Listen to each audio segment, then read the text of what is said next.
السلام علیکم دوستو، امید ہے کہ آپ خیریت سے ہوں گے۔ حضرت خواجہ غریب نواز رحمۃ اللہ تعالیٰ علیہ کی بایوگرافی کے اوپر مشتمل یہ آج 5ویں ایپیسوڈ ہے۔ پچھلی ایپیسوڈز میں ہم نے یہ دیکھا کہ کس طریقے سے حضرت خواجہ غریب نواز رحمۃ اللہ تعالیٰ علیہ ہندوستان میں تشریف لائے اور کس طرح سے یہاں کے مقامی راجپوتوں نے آپ کو خدا نخواستہ شہید کرنے کی پوری کوشش کی، لیکن وہ اپنے مقصد میں کامیاب نہ ہو سکے۔ جیسے ہی وہ حضرت خواجہ غریب نواز رحمۃ اللہ تعالیٰ علیہ کو شہید کرنے کے لیے آپ کی جھونپڑی میں پہنچے تو ان کے اوپر ایک عجیب قسم کی دہشت طاری ہو گئی، جس کی وجہ سے وہ سر پر پاؤں رکھ کر وہاں سے فرار ہو گئے۔ اس ایپیسوڈ میں جانتے ہیں کہ مزید آگے کے حالات کیا رہے اور کس طریقے سے حضرت خواجہ غریب نواز رحمۃ اللہ تعالیٰ نے تاریخ کی کتابوں کے مطابق 90 لاکھ ہندوؤں کو مسلمان کیا۔ یہ سب کچھ ہم انشاءاللہ تعالیٰ آگے آنے والے ایپیسوڈز میں دیکھیں گے۔ ابھی ہم اپنا سلسلہ شروع کرتے ہیں۔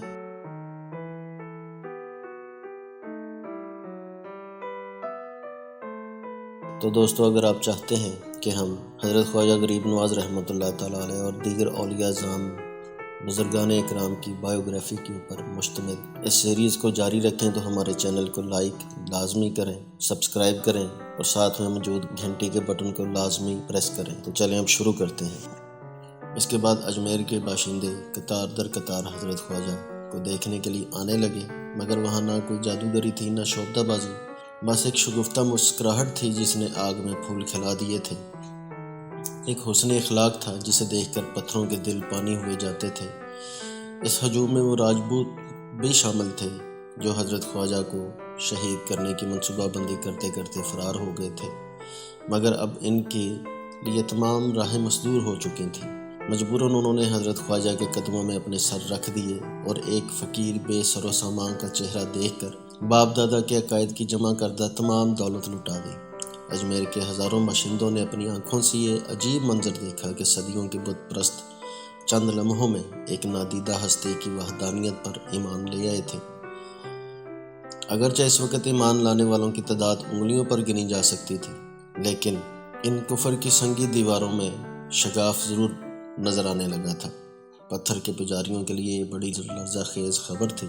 برہمن غضبناک ہو گئے، دیوتاؤں کے نام لیوا پیچ و تاب کھانے لگے، ہر طرف ایک حشر برپا تھا۔ ہندو دھرم کے رکھوالے مندروں میں جمع ہوئے، نیا مذہب قبول کرنے والوں کو طلب کیا گیا اور ان سے پوچھا گیا، آخر تمہیں اس اجنبی کے پیغام میں کیا کشش محسوس ہوئی؟ یہ حضرت خواجہ غریب نواز رحمۃ اللہ تعالیٰ علیہ کی طرف اشارہ تھا۔ تم نے اس کے خدا کو دیکھا ہے کیا؟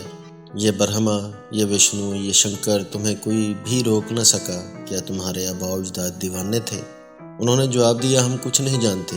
مسلمان ہونے والے راجپوتوں نے بے یک زبان کہا، ہمارے دل نے گواہی دی کہ وہ سچ بولتا ہے، بس ہم اپنے دل سے مجبور ہو گئے۔ یہ ایک مختصر سا جواب تھا، مگر برہمن اس سے مطمئن نہ ہوئے۔ پجاریوں نے ان سے مزید بحث نہ کی۔ دنیا کے ہر جابرانہ نظام کی طرح نو مسلم راجپوتوں کو پیشکش کی گئی کہ اگر وہ گمراہ کن اور باغیانہ خیالات سے باز آ جائیں تو ان کے اوپر دولت کی بارش کی جا سکتی ہے، مگر برہمنوں نے اس پیشکش کو ٹھکرا دیا۔ پھر ان سے کہا گیا، اگر وہ اپنے مذہب میں دوبارہ داخل نہ ہوئے تو زندگی کی ساری رعایتیں سہولتیں چھین لی جائیں گی، ان پر راجستھان کی زمین تنگ کر دی جائے گی۔ مگر باغی راجپوت ان دھمکیوں سے بھی متاثر نہ ہوئے، بالآخر انہیں برادری سے خارج کر دیا گیا۔ کچھ عاقبت نہ اندیشوں نے راجہ پرتھوی راج چوہان کے سامنے یہ تجویز پیش کی کہ باغیوں کی اس مختصر تعداد کو قتل کر کے ہمیشہ کے لیے اسلام کے خطرے سے نجات حاصل کر لی جائے۔ پرتھوی راج فطری طور پر ایک ذہین اور مدبر حکمران تھا، اس نے مشیروں کی یہ تجویز قبول نہیں کی۔ اس علاقے میں تمام راجپوت کسی نہ کسی عنوان سے ایک دوسرے سے تعلق رکھتے تھے، ان کی آپس میں رشتہ داریاں تھیں۔ اگر باغی راجپوتوں کو قبول اسلام کی جرم پر طے کر دیا جاتا تو یہ ایک انتہائی سزا ہوتی، جس کے نتیجے میں قتل ہونے والوں کے رشتہ داروں پر برے اثرات مرتب ہوتے۔ پھر اس طرح متحد راجپوتوں کی صف میں شگاف پڑ سکتا تھا۔ اس مصلحت کے پیش نظر پرتھوی راج نے باغیوں کے قتل سے گریز کیا اور ان پر معاشی پابندیاں عائد کر دیں۔ اب خدائے واحد کے نام لیوا اپنے معاشرے کے لیے اجنبی ہو کر حضرت خواجہ کے قدموں میں آ پڑے تھے۔ جب کبھی انہیں اپنے گھر کے آزاد ماحول کی یاد آتی تو وہ اداس ہو جاتے۔ حضرت خواجہ اپنے مریدوں کی حالت دیکھ کر فرماتے، تم لوگوں کا یہ اضطراب محض عارضی ہے۔ جو اللہ کی راہ میں گھر سے بے گھر ہوئے یا ستائے گئے، وہ عنقریب عظیم الشان فتح سے ہمکنار ہوں گے۔ حکومت اور برسر اقتدار طبقے کا خیال تھا کہ باغی راجپوتوں کے ساتھ اچھوتوں جیسا سلوک کرنے کے بعد وہ ان لوگوں کو خوفزدہ کرنے میں کامیاب ہو جائیں گے جو حضرت خواجہ کی کرامت سے بہت زیادہ متاثر نظر نہیں آ رہے تھے، مگر ایسا نہیں ہوا۔ جسموں پر پابندیاں لگیں تو دل پہلے سے زیادہ آزاد ہو گئے، زبانوں پر مہریں لگائی گئیں تو ذہن کچھ اور زیادہ سرکش ہو گئے۔ جاسوسوں نے پرتھوی راج کو خبر دی کہ ماتوب راجپوت نیا مذہب قبول کرنے کے بعد بہت زیادہ خوش نظر آتے ہیں، پابندیاں مزید سخت کر دی جائیں۔ پرتھوی راج چوہان نے دوسرا حکم جاری کر دیا۔ اس دوران حضرت خواجہ غریب نواز کے چند خادم ملتان اور لاہور چھوڑ کر اجمیر شریف چلے آئے۔ نتیجتاً خدا پرستوں کی تبلیغ نے نیا رنگ اختیار کر لیا۔ پرتھوی راج کی طرف سے اجازت پاتے ہی وزیر مملکت نے نئی منصوبہ بندی کی۔ حضرت خواجہ کا ایک خادم اپنے پیر و مرشد کے وضو کے لیے انا ساگر سے پانی لینے گیا تو وہاں خلاف معمول راجپوت سپاہیوں کی بھیڑ نظر آ رہی تھی۔ حضرت خواجہ کے خدمتگار نے تالاب سے پانی بھرنا چاہا، لیکن پرتھوی راج کے سپاہیوں نے اسے یہ کہہ کر روک دیا، اب تم اچھوت لوگ اس تالاب کو اپنے گندے ہاتھوں سے ناپاک نہیں کر سکتے، اگر چاہتے ہو تو کوئی اور جگہ تلاش کرو، پانی تو جانوروں پر بھی بند نہیں کیا جاتا۔ حضرت خواجہ کے خادم نے نہایت شائستہ لہجے میں کہا، ہاں ہم لوگ جانوروں پر پانی بند نہیں کرتے، مگر تم حیوانوں سے بھی بدتر ہو۔ پرتھوی راج چوہان کے سپاہیوں نے انتہائی نفرت امیز لہجے میں جواب دیا۔ اتمام حجت کے طور پر آپ کے خادم نے راجپوت سپاہیوں کو سمجھانے کی بہت کوشش کی، مگر وہ طاقت اور اکثریت کے نشے سے سرشار تھے، اس لیے انسانیت اور تہذیب کی زبان سے نکلنے والا کوئی لفظ بھی ان کے دماغوں پر اثر انداز نہیں ہو رہا تھا۔ خادم مجبوراً واپس چلا گیا اور حضرت خواجہ سے تمام واقعہ بیان کیا۔ حضرت خواجہ نے اپنے خادم کی گفتگو غور سے سنی اور کچھ دیر تک سوچ میں پڑے رہے۔ مسلمانوں کی مختصر سی جماعت اپنے شیخ کی خاموشی پر دم بخود تھی۔ انہیں بھی اس بات سے شدید اذیت پہنچی تھی کہ پرتھوی راج پست حرکتوں پر اتر آیا ہے، جس کے نتیجے میں ان کے پیر و مرشد وضو کے پانی سے بھی محروم ہو گئے تھے۔ راجپوت مسلمان اپنی ناطاقتی اور بے سر و سامانی پر پریشان تھے۔ حضرت خواجہ نے اپنے عقیدت مندوں کو صبر کی تلقین فرمائی، پھر اسی خادم کو جو کچھ دیر پہلے پانی لینے جا چکا تھا اپنے استعمال کا برتن دیتے ہوئے کہا، راجہ کے سپاہیوں سے کہنا آج اس مختصر سے برتن میں پانی بھر لینے دیں، اس کے بعد ہم کوئی دوسرا انتظام کر لیں گے۔ خادم حکم پاتے ہی دوبارہ انا ساگر کی طرف روانہ ہو گیا۔ جب راجپوت سپاہیوں نے اسے اپنی جانب آتے ہوئے دیکھا تو وحشیوں کی مانند کہکے لگانے لگے۔ خادم نے قریب پہنچ کر حضرت خواجہ کے الفاظ دہرا دیے۔ خادم کا لہجہ عاجزانہ تھا، اس لیے راجپوت کچھ دیر تک مسلمانوں کی بے چارگی اور اپنی برتری کے احساس سے لطف اندوز ہوتے رہے۔ پھر ایک سپاہی نے بڑی حقارت سے کہا، جا آج تو ہم نے تجھے پانی کے چند قطرے بخش دیے، مگر کل ادھر کا رخ نہ کرنا۔ حضرت خواجہ کا خادم بڑے سکون سے تالاب کے کنارے پہنچا۔ اس نے اپنے پیر و مرشد کے استعمال کا برتن پانی سے بھر لیا۔ چند لمحوں کی بات تھی، راجپوت سپاہیوں کے ساتھ حضرت خواجہ کے خادم پر بھی حیرتوں کے پہاڑ ٹوٹ پڑے۔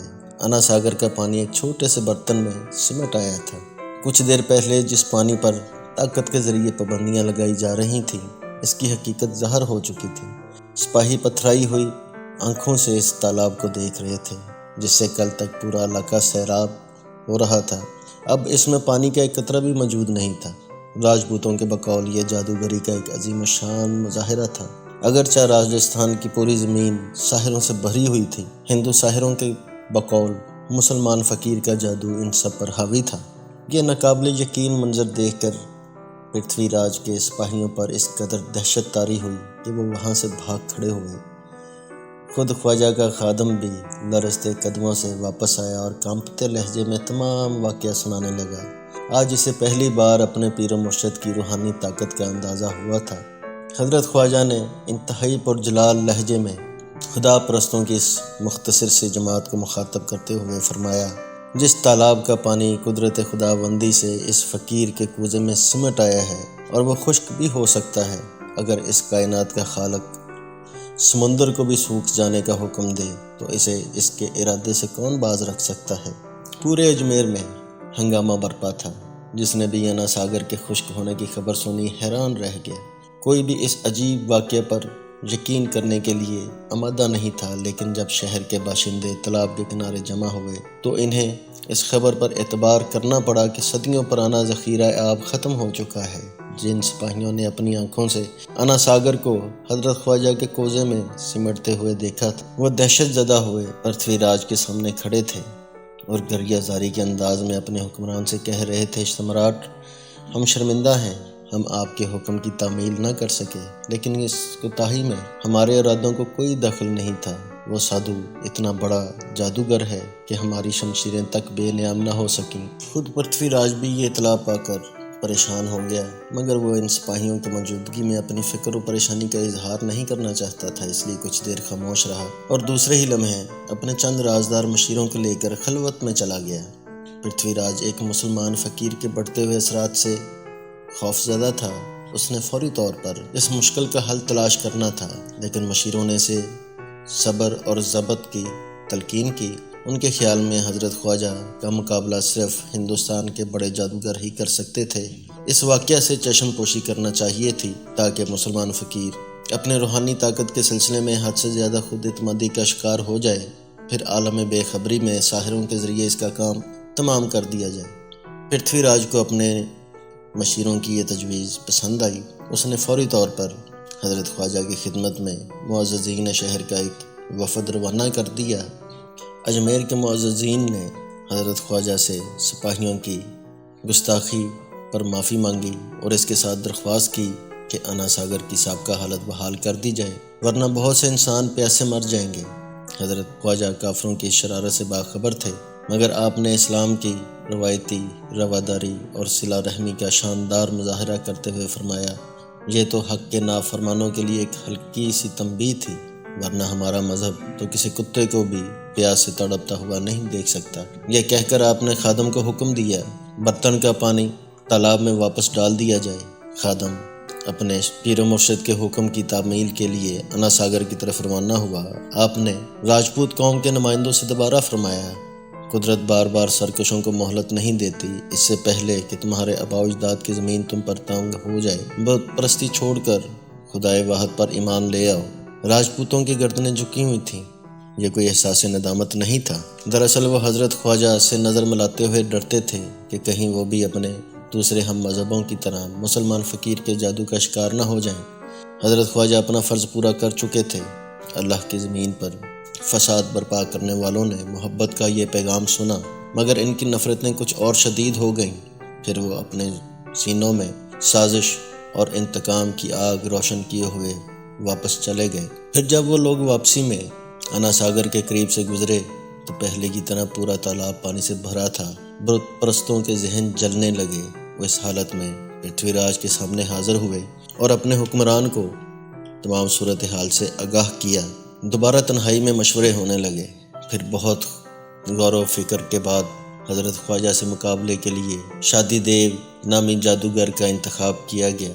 شادی دیو ایک دراز قامت اور تنومند جادوگر اجمیر شریف کے سب سے بڑے مندر کا پجاری تھا۔ اپنے طاقتور جسم اور ساحرانہ کمالات کے باعث ایک دیو کی حیثیت رکھتا تھا، یہاں تک کہ وہ آس پاس کے علاقوں میں شادی دیو کے نام سے مشہور ہو گیا۔ پرتھوی راج نے اس نازک مرحلے پر شادی دیو کو طلب کر کے ہندو مذہب کو درپیش خطرات کا ذکر کیا اور ساتھ ہی اس سے درخواست کی کہ اپنی جادو کی بے پناہ طاقت کے سہارے دیوتاؤں کی بستی کو مسلمانوں کے وجود سے پاک کر دے۔ شادی دیو نے اپنے سفلی علوم کے ذریعے حضرت خواجہ کا روحانی مقام جاننے کی کوشش کی۔ کئی دن کی محنت کے بعد وہ اس نتیجے پر پہنچا کہ اس مسلمان فقیر کو آسانی سے شکست نہیں دی جا سکتی۔ شادی دیو نے اپنے تابع شیاطین کو مخاطب کیا۔ ایک شیطان نے اسے سرگوشی کی۔ شادی دیو کے چہرے پر مسرت اور شادمانی کے گہرے سائے رقص کرنے لگے۔ اس نے پرتھوی راج کو خوشخبری سنائی کہ وہ مسلمان درویش پر قابو پانے میں کامیاب ہو جائے گا۔ پرتھوی راج نے سکون کی سانس لی اور شادی دیو حضرت خواجہ سے فیصلہ کن جنگ لڑنے کی تیاری کرنے لگا۔ شادی دیو نے مختصر سے عرصے میں اپنے چیلوں کو نئے منتر سکھائے، پھر ساحروں کی فوج لے کر اس طرف بڑھا جہاں حضرت خواجہ قیام فرما رہے تھے۔ جیسے ہی جادوگروں کی یہ جماعت حق پرستوں کے قریب پہنچی تو وہ راجپوت جو نئے نئے حلقہ اسلام میں داخل ہوئے تھے کچھ گھبرا سے گئے۔ ان لوگوں نے ڈرتے ڈرتے حضرت خواجہ سے کہا، وہ آ رہے ہیں، انہیں روکیے، وہ پہلے بھی آئے تھے اور ناکام ہو کر چلے گئے، اب ان کی دوبارہ آمد سے ہمارے کاموں میں کیا خلل پڑے گا؟ حضرت خواجہ نے اطمینان سے فرمایا اور نماز میں مشغول ہو گئے۔ شادی دیو نے اپنا جنگی منصوبہ اس طرح ترتیب دیا تھا کہ وہ اور اس کے ساتھی بہت دور سے طلسم پڑھتے ہوئے حضرت خواجہ کی طرف بڑھ رہے تھے، یہاں تک کہ ایک خاص فاصلے پر تمام جادوگر ٹھہر گئے۔ شادی دیو نے ان سے آگے بڑھنے کے لیے کہا، مگر اس کے چیلے یہ کہہ رہے تھے کہ یہاں سے آگے جانے کی ان میں طاقت نہیں ہے۔ دراصل وہ یہ چاہتے تھے کہ شادی دیو مسلمانوں پر حملہ آور ہو اور وہ اس کی مدد کے لیے پچھلی صف میں رہ کر اپنے جادو کا استعمال کرتے رہیں۔ شادی دیو اپنی ساحرانہ قوت کے نشے میں ڈوبا ہوا تھا، اس لیے وہ بے اختیار آگے بڑھا اور ساتھ ہی اپنے پیروکاروں کو ہدایت بھی کرتا گیا کہ وہ مسلسل منتروں کا ورد جاری رکھیں۔ اس طرح جو مسلمان اس کے حملے سے فرار ہو کر اس طرف آئے گا جل کر راکھ ہو جائے گا۔ عجیب منصوبے تھے، عجیب خوش فہمیاں تھیں۔ شادی دیو حالت قہر میں اپنی ساحرانہ کمالات کا مظاہرہ کرتا ہوا آگے بڑھ رہا تھا۔ اس کی آنکھیں آگ برسا رہی تھیں اور منہ سے بھڑکتے ہوئے شعلے نکل رہے تھے۔ یہ ایک پرہول منظر تھا۔ اس کی ہولناکی میں شادی دیو کی گرجدار آواز نے مزید اضافہ کر دیا، مسلمان سن لیں کہ ان کی موت کا وقت قریب آ گیا ہے۔ جب تک میں خاموش رہا تم عافیت میں رہے، مگر آج میں نیند سے جاگ گیا ہوں اور میری یہ بیداری دیوتاؤں کے دشمنوں کو ہلاک کر ڈالے گی۔ شادی دیو اس قسم کی لافزانی کرتا ہوا آگے بڑھتا رہا، مگر ابھی اس نے تھوڑا فاصلہ ہی طے کیا ہوگا کہ وہ اچانک رک گیا۔ اس کے منہ اور آنکھوں سے نکلنے والے شعلے یکا یک بجھ گئے۔ شادی دیو چند لمحوں تک حیرت زدہ کھڑا رہا، پھر اس نے چیختے ہوئے آگے بڑھنے کی کوشش کی، مگر اپنے جسم کو جنبش تک نہ دے سکا۔ دوسری بار چیخنا چاہا تو زبان بھی ساکن ہو گئی۔ شادی دیو کے معاون جادوگر اپنے گرو کی اس خاموشی کو کسی نئی حکمت عملی سے تعبیر کر رہے تھے اور خود زور زور سے ان منتروں کو پڑھ رہے تھے جن کی انہیں ایک طویل عرصے تک مشق کرائی گئی تھی۔ اس دوران حضرت خواجہ نماز سے فارغ ہو چکے تھے۔ جب مریدین نے شادی دیو اور اس کے ساتھیوں کے حملے کی اطلاع دی تو آپ اپنی خانقاہ سے باہر تشریف لائے۔ کچھ فاصلے پر شادی دیو ساکت و جامد کھڑا تھا۔ حضرت خواجہ نے اسے ایک نگاہ جلال سے دیکھا۔ شادی دیو کے جسم پر لرزہ طاری ہو گیا اور وہ بلند آواز میں رحیم رحیم پکارنے لگا۔ صدیوں سے رام رام کرنے والا بت پرست جماعت کا ایک باکمال فرد اپنی آبائی زبان بھول گیا تھا۔